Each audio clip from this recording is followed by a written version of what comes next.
Hello, I'm Mathieu from ludovox.fr, and today I'm going to give you an overview of Imaginarium. So Imaginarium is a game, a management game in which you are a tinkerer, a dream tinkerer, and you want to make dream machines to be the greatest mechanists and get the title of great mechanist. So it is an engine building game and a resource transformation game. It's a competitive game for 2 to 5 players, ages 14 and up, and it plays for around 19 minutes. So in these 90 minutes, you're going to try to build these machines here because they give you resources and you can disassemble them for victory points. But they also give you the ability to score projects which are basically the biggest source of victory points in the game.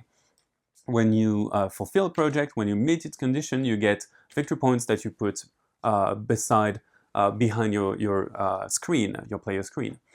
And that's really important because other players cannot see what's behind your player screen until the end of the game when everything is revealed.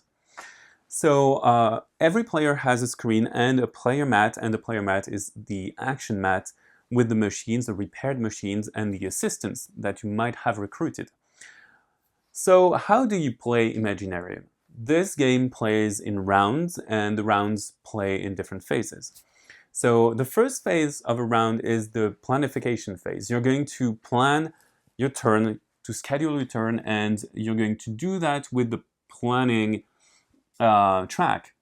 So the player that's closest to the planning track is going to play first to place their figure on the board, and they are going to move on to the next one. So blue is going to do the same. Blue wants a machine and does not want any currency.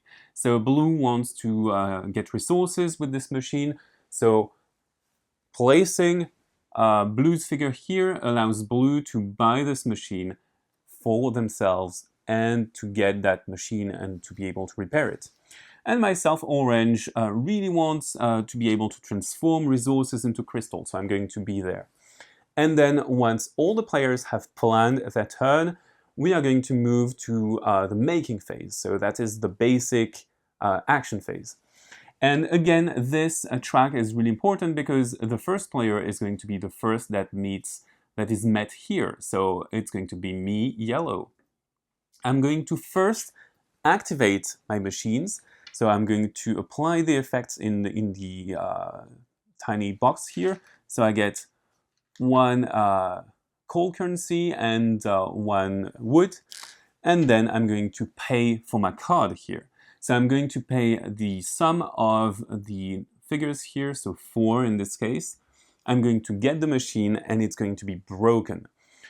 Because it's broken, it does not trigger any ability or effect. I need to repair it to place it here with my actions to do so. Then comes my action phase. I'm going to use the hands of the clock here to perform 2 actions. I'm going to go over the details of those actions later. You just need to know that I'm going to do 2 actions and then move on to the next phase. The next phase is the project phase. I have different projects here, and if I meet the goals of any project, I can score it. And when I score it, I score the victory points that are printed on them. I place the victory points behind my screen, and if another player scores the same project, they get less victory points because I've already been here. So you want to be the first, and you want to score projects that other players haven't necessarily scored. So back to the actions. What do I do with my actions? So I'm going to point at 2 different actions every turn, and I need to move them. So I have 5 possibilities, 5 actions possibilities every turn. With this one, I can recruit an assistant, and the assistants are going to help you by giving you special powers, such as getting more points for projects, doing more transactions, that kind of thing. This one allows you to extract money, so coal. This one allows you to repair machines. So repairing a machine is very simple. You just need to pay the resources that are in the little box just between the cost and the name of the machine.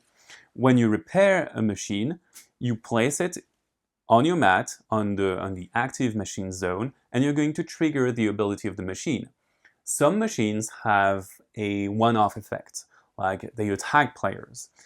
Some machines have an effect, an ability that goes on, but you still get to trigger it once you repair it. So this one allows me to transform any resource into a crystal.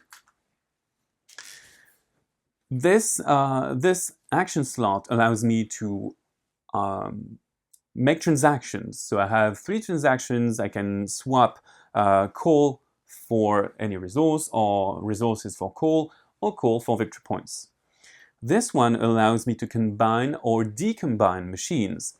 So for example, this one transforms, as I told you, but I could also decide that this is taking too much space and I don't use my wood anymore. So I can combine those, and instead of producing a wood and transforming the wood into a crystal, I directly get a crystal and place it behind my screen. I could also combine this same machines multiple times. For example, this one is going to give me more coal because I combined them and it's more efficient. I can also disassemble them because I might need to dismantle the machines. And dismantling a machine is going to give me either resources or victory points. So if a machine is broken and I try to dismantle it, I'm going to get a few resources, not much. But if it's active, I might choose victory points. So for example, if I dismantle this one, I get 1 victory point, and then I discard it. Or I could choose to have resources, and as it's active, it's going to get twice the amount of resources shown here. So in this case, 4 wood. So that's basically the run of the actions. We're going to play the planning phase, the action phase. Once I have finished my action phase, I go back to the first available slot on the time track. Then every player plays, and once all players have played, we are going to check if victory is met. So endgame condition is basically one player has 20 points behind their screen. So if it is the case, we just reveal what's behind the screens, else we continue to play. When we score points, when we have more than 20 points, we add up the points that we have here, and we get bonus points for each majority of the resources. And the highest score is the winner. So Imaginarium is, at the same time, you try to build your engine. And at some point in the game, you need to dismantle your engine because you need to get ahead of the race. You need to get those victory points. You need to cash those projects in. So you have to balance everything out and try to win before the others. That's it. You know almost everything about that game. So bye-bye and see you on LudoChrono.fr.